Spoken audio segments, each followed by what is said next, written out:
गरुड पुराणानुसार मृत्यूनंतर नवरा बायको परत भेटतात का? मृत्यूनंतर त्यांची भेट कधी होते? नवरा बायको 7 जन्म नवरा बायको म्हणूनच राहतात का? नवरा बायकोचे नाते किती जन्माचे असते? गरुड पुराण रहस्य ऐकून हादरून जाल. नमस्कार मित्रांनो, श्री स्वामी समर्थ.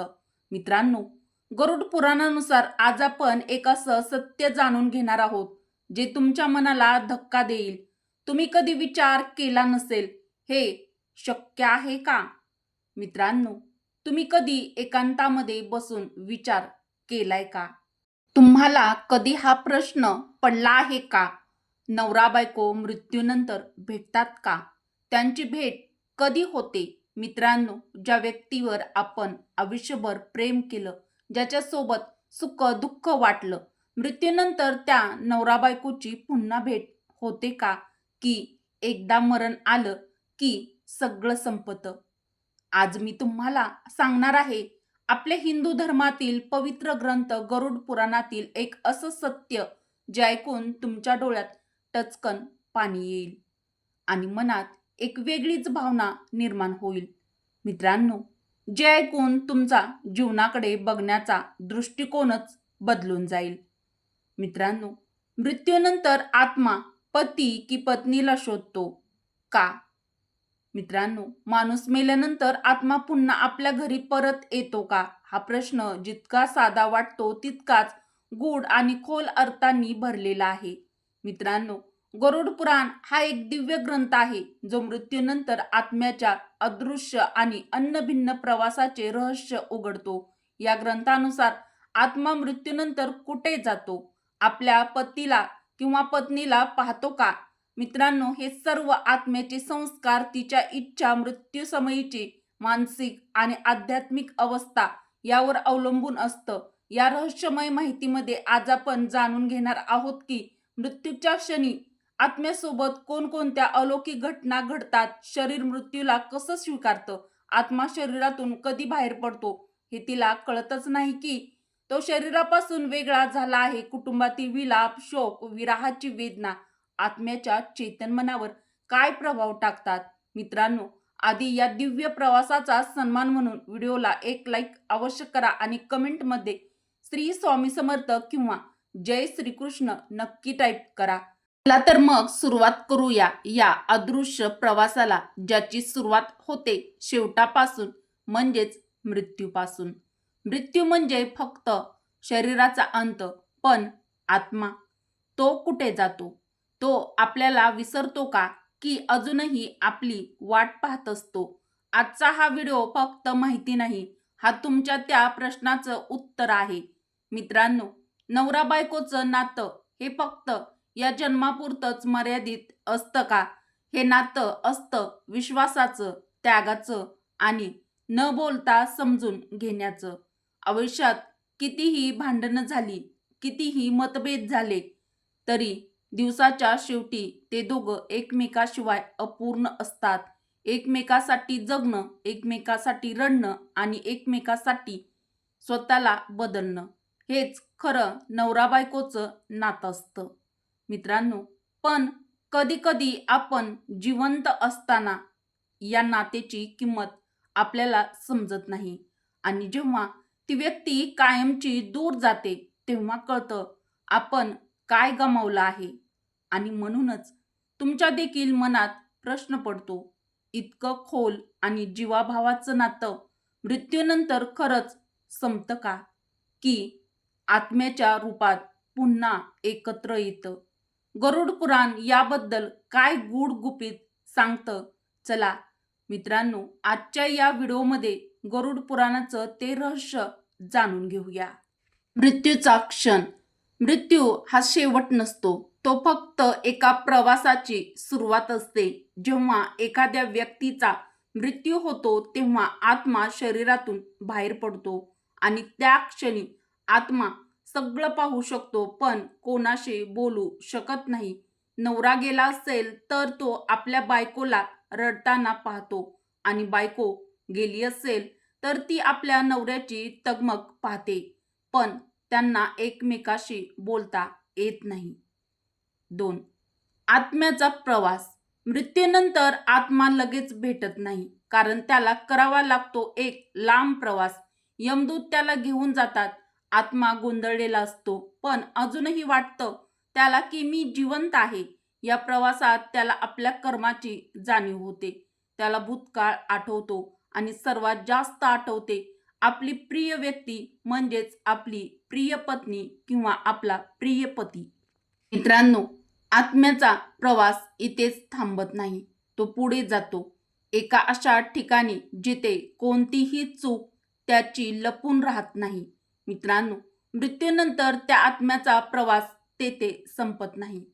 वैतरणी नदी. गरुड पुराणानुसार हा प्रवास करत असताना त्या आत्म्याला एका नदीला पार करावं लागतं. मित्रांनो, ही काही साधी नदी नाही. तेथे आत्मा अडकतो वेदनामध्ये, यातनामध्ये. कशी दिसते ही नदी, कोणती शिक्षा मिळते आणि मुक्ती कुठे मिळते? गरुड पुराणानुसार माणूस मरण पावल्यानंतर त्याचा आत्मा या यमलोकाच्या दिशेने निघतो, पण त्याच्या वाटेत येते एक भयावह काळी वैतरणी नदी. मित्रांनो, हिचं नावच सांगतं, वैतरणी म्हणजे वेदना तरणी. वेदनांनी भरलेली ही नदी सुमारे 10 योजन लांब, सुमारे 120 किलोमीटर आहे. तिचं पाणी काळं आहे. त्यात रक्त, विष्ठा, मूत्र, केस, नखे अशा गहाण गोष्टी वाहत असतात. ही नदी स्वच्छ नाही, कारण ही त्या पापी आत्म्यांची पहिली परीक्षा असते आणि चांगल्या आत्म्यांसाठी ती नदी सहज पार होणारी असते.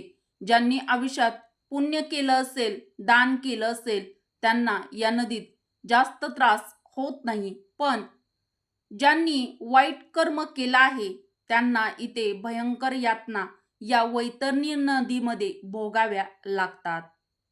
पितृलोक. मित्रांनो, काही आत्मे ताबडतोब पुढच्या जन्मात जात नाहीत. ते जातात पितृलोकात. इथे ते थांबतात. आपल्या प्रिय व्यक्तीची वाट पाहत, आपल्या कुटुंबाकडे पाहत आणि कधी कधी आपल्या नवरा किंवा बायकोचीही वाट पाहत असतात. हो, काही आत्मे फक्त याच आशेवर थांबतात, कधीतरी पुन्हा त्यांची भेट होईल. पण ही वाट पाहणं कायमचं नसतं, कारण पुढे त्याला जावंच लागतं. एका अशा ठिकाणी जिथे त्याच्या आयुष्याचा निर्णय होणार असतो. आणि मग यमराजाचा दरबार. यमराजाचा दरबार चला जाणून घेऊया. मित्रांनो, शेवटी आत्मा पोहोचतो यमराजाच्या दरबारात, जिथे त्याचा हिशोब होतो. चांगले कर्म, वाईट कर्म, आयुष्यभराचं वर्तन आणि इथेच ठरवलं जातं पुढचा जन्म कोणत्या योनीमध्ये होईल. उच्च योनीमध्ये होईल की नीच योनीमध्ये होईल. त्याच्या पाप पुण्याच्या कर्माच्या आधारावर स्वर्ग किंवा नरक भेटेल, किंवा काही काळ फक्त आणि फक्त थांबणं. मित्रांनो, आत्म्याचा प्रवास, यमराजाचा दरबार, वैतरणी नदी, पितृलोक हे सगळं ऐकल्यानंतर तुमच्या मनात फक्त एकच प्रश्न फिरत असेल, नवरा आणि बायको पुन्हा कधी भेटतात? उत्तर आहे, पण ते मित्रांनो इतकं सोपं नाही. मित्रांनो, जर त्या दोघांचं प्रेम फक्त शरीरापुरतं असेल तर मृत्यू आल्यावर, म्हणजेच मृत्यू झाल्यावर सगळं संपतं. पण जर त्यांचं प्रेम मनापासून, आत्म्यापासून असेल तर ते कधीच संपत नाही. कधी कधी ते दोघं पितृलोकात एकमेकाची वाट पाहत असतात. कधी ते स्वर्गात पुन्हा एकमेकासमोर उभे राहतात आणि कधी पुनर्जन्म घेऊन पुन्हा या पृथ्वीवरती भेटतात. पण प्रत्येकाला ही भेट मिळतेच असं नाही. आत्मा कर्मामुळे या जगात येतो. हिंदू धर्मातील पुनर्जन्माचा सिद्धांत खूप गूढ आणि आध्यात्मिक आहे. शास्त्रानुसार आत्मा अमर आहे आणि शरीर त्याचं तात्पुरतं कपडे आहे. जेव्हा एखादी व्यक्ती मरते तेव्हा त्याचं शरीर नष्ट होतं, आत्मा नाही. तर आत्मा हा मागील जन्मातील कर्मानुसार पुढील जन्माच्या प्रवासाला निघतो. हा प्रवास लगेच होत नाही. त्याचे मुख्य 3 टप्पे असतात. प्रथम, आत्मा मृत्यूनंतर काही काळासाठी भूत जगात प्रवेश करतो. आत्म्याला हे कळत नाही की त्याचे शरीर आता राहिलेले नाही, जिथे चित्रगुप्त त्याच्या संपूर्ण जीवनातील कर्माचा हिशोब सादर करतात. जर कोणी जास्त पुण्य केलं असेल तर आत्म्याला स्वर्गात किंवा उच्च लोकात पाठवलं जातं. जर पाप जास्त असेल तर त्याला नरकात किंवा खालच्या योनीत पाठवलं जातं. आणि जर कोणी पाप समान आणि पुण्य मिश्रित असतील त्याला मानव योनी मिळते, जेणेकरून तो त्याचे अपूर्ण कर्म पूर्ण करू शकेल. पुनर्जन्म ही नैसर्गिक प्रक्रिया नाही, उलट आत्म्याला अनेक सूक्ष्म अवस्था आणि योनीमधून जावे लागते. गरुड पुराणानुसार जेव्हा आत्मा पुनर्जन्माकडे जातो, जेणेकरून तो त्याचे अपूर्ण कर्म पूर्ण करू शकेल.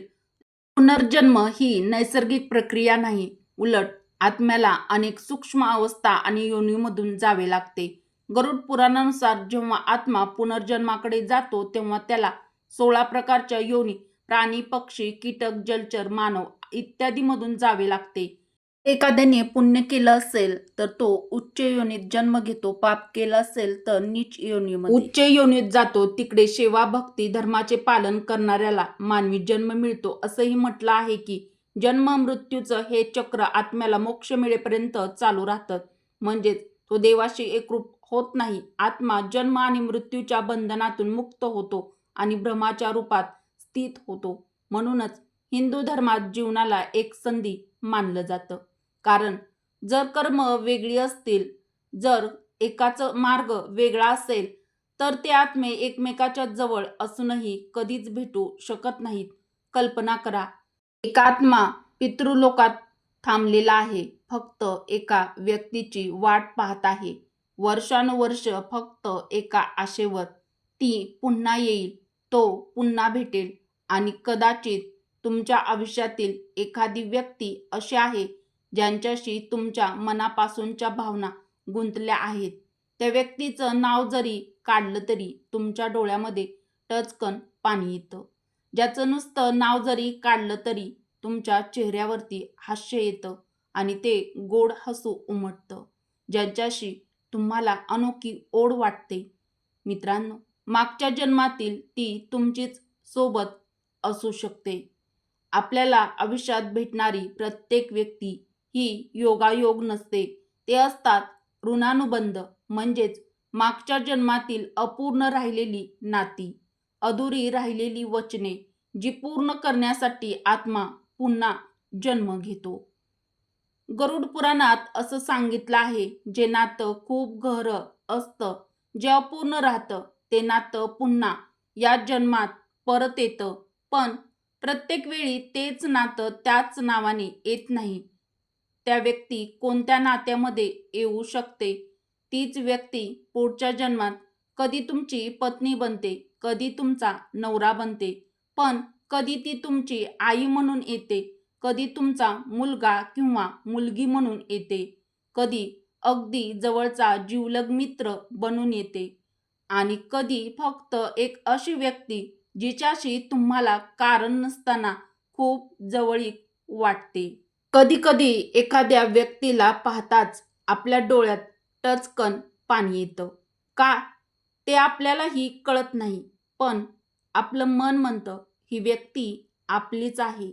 कारण ते नातं नवीन नसतं, ते आत्म्याचं नातं असतं, जे अनेक जन्मांपासून चालत आलेलं असतं. मित्रांनो, कधी विचार केलाय का, काही लोक पहिल्याच भेटीत इतके आपले का वाटतात? कारण कदाचित ते तुमच्या मागच्या जन्मातील नवरा किंवा बायको असू शकतात. म्हणूनच नाती कधी संपत नाहीत, ती फक्त रूप बदलतात. आणि म्हणूनच मृत्यूनंतरही तो प्रश्न तसाच राहतो, नवरा बायको पुन्हा कधी भेटतात? मित्रांनो, पण आता आपण जाणून घेऊया गरुड पुराणातील सर्वात मोठं सत्य. नवरा बायको मृत्यूनंतर पुन्हा भेटतात का? तर याचं उत्तर आहे हो, भेटतात, पण प्रत्येक वेळी नाही आणि लगेचही नाही. गरुड पुराणानुसार त्यांची भेट ठरते त्यांच्या कर्मावर आणि त्यांच्या प्रेमाच्या गहिरेपणावर. जर प्रेम खरं असेल, आत्म्यापासून असेल, तर ते नातं कधीच संपत नाही. मित्रांनो, म्हणूनच या जन्मात प्रेम करा, मनापासून करा. कारण खऱ्या प्रेमाला मृत्यूही तोडू शकत नाही आणि कदाचित पुढच्या जन्मातही तीच व्यक्ती पुन्हा तुमच्या आयुष्यात नक्कीच येईल. पण मित्रांनो, तुम्ही तयार आहात का हे सत्य स्वीकारायला? जर तुम्हालाही असं वाटत असेल की खरं प्रेम कधीच संपत नाही, तर कमेंटमध्ये नक्की लिहा, खरं प्रेम अमर आहे. आणि हा व्हिडिओ त्या व्यक्तीला नक्की शेअर करा ज्यांच्याशिवाय तुम्ही अपूर्ण आहात. मित्रांनो, व्हिडिओ कसा वाटला ते देखील कमेंट करून नक्की कळवा. व्हिडिओ आवडला असेल तर व्हिडिओला एक लाईक अवश्य करा. उपयुक्त व्हिडिओ तुमच्या मित्र परिवारासोबत, बहिणींसोबत जास्तीत जास्त शेअर देखील नक्की करा. व्हिडिओ शेवटपर्यंत पाहिल्याबद्दल तुम्हा सर्वांचे मनापासून धन्यवाद. कमेंट बॉक्समध्ये श्री स्वामी समर्थ किंवा जय श्रीकृष्ण नक्की लिहा. व्हिडिओ शेवटपर्यंत पाहिल्याबद्दल तुम्हा सर्वांचे मनापासून धन्यवाद. श्री स्वामी समर्थ. जय श्रीकृष्ण. जय माता लक्ष्मी. धन्यवाद.